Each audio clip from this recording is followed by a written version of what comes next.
Dans les hauts plateaux du nord de Puebla, Nicolasa, qui en était originaire, avait de nombreux prétendants. Sa beauté et sa sympathie les attiraient, les rendaient vraiment fous, mais elle les rejetait tous.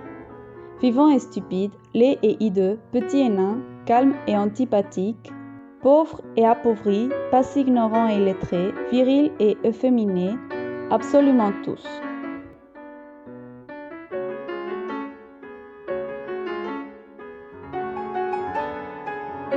Lorsqu'elle atteint l'âge de 22 ans, la rumeur courut dans le village qu'elle attendait un homme riche, un homme de la ville.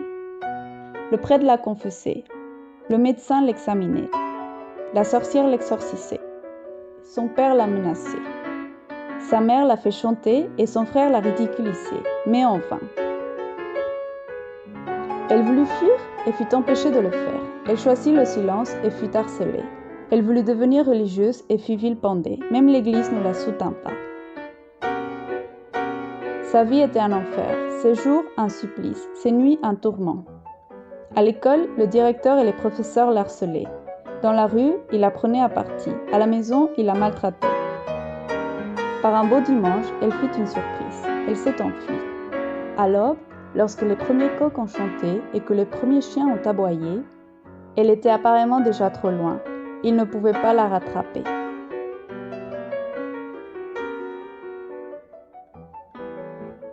Il ne manquait personne dans le village, ni un âne, ni une mule, ni un cheval.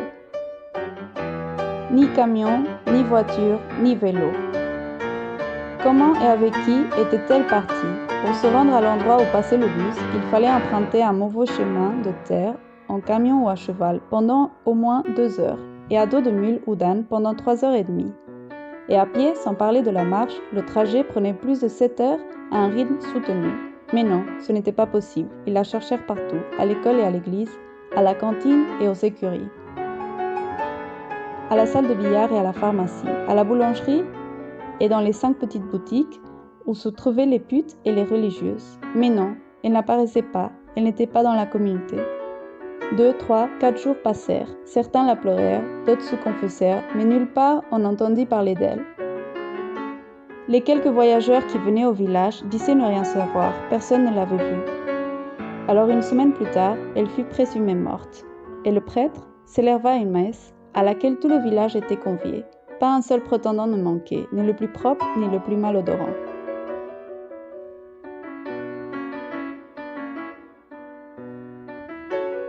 Le chef avait déjà prononcé son discours, dans lequel il soulignait qu'il était regrettable que la plus belle des fleurs se soit fanée, aussi arrosée soit-elle.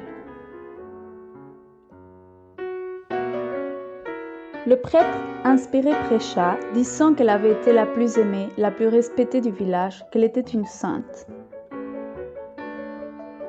Et alors tout le monde se mit à crier sauvagement « Sainte, sainte, sainte, sainte !» Demain, la requête sera envoyée à l'évêque. Notre village aura sa première sainte. Que Dieu nous protège, dit le prêtre, les yeux larmoyants d'émotion. Puis la tristesse se mua en joie, dans une grande liesse. L'aguardiente, la bière et le pulque commencèrent à circuler. Les larmes disparurent. Et l'on commença à danser pour célébrer avec une grande joie l'avènement de la nouvelle sainte.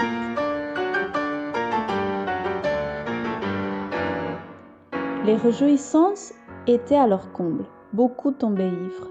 Certains des prétendants se battaient entre eux, rivalisant pour le mérite d'avoir été le favori de la sainte. La famille, en revanche, a fait valoir qu'elle devait être prise en compte, notamment dans les bénéfices provenant de la sainte. Je voudrais vous rappeler, dit soudain le prêtre, que pour que Nicolasa soit acceptée comme candidate, d'abord comme bienheureuse et ensuite comme sainte, nous devons prouver qu'elle a fait des miracles. Le prêtre n'avait pas terminé son intervention que certains d'ivrognes se sont mis à crier de façon euphorique. « Miracle! Miracle !» Juste à ce moment-là, Nicolasa fait une apparition surprise, enveloppée dans un drap. Émaciée et très maigre, complètement couverte de terre et hagarde. Elle se dirigeait vers ses parents à pas lents, donnant l'impression qu'elle allait s'effondrer à tout moment. Après les cris d'étonnement et d'horreur des villageois, un silence sépulcral se fit, en parfaite harmonie avec l'aspect presque cadavérique de Nicolasa, qui, au bord de l'évanouissement, dit d'une voix tremblante: « Certes, c'est un miracle que je sois encore en vie pour vous dire que je ne supporterai plus le martyre de tout le monde, simplement parce que je n'ai accepté aucun prétendant.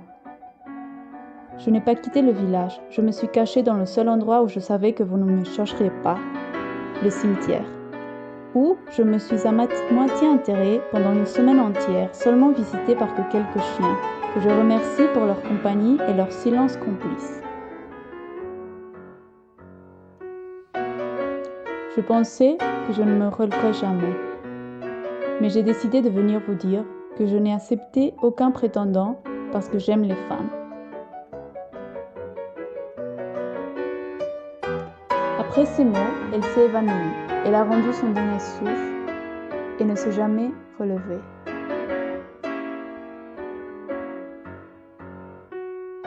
Puis quelqu'un cria fort: « Elle a ressuscité des morts pour nous confesser sa souffrance.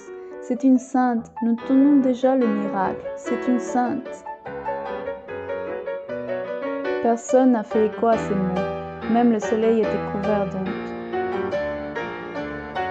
Il laissa place à la nuit, une nuit plus froide, plus sombre et plus silencieuse que de coutume.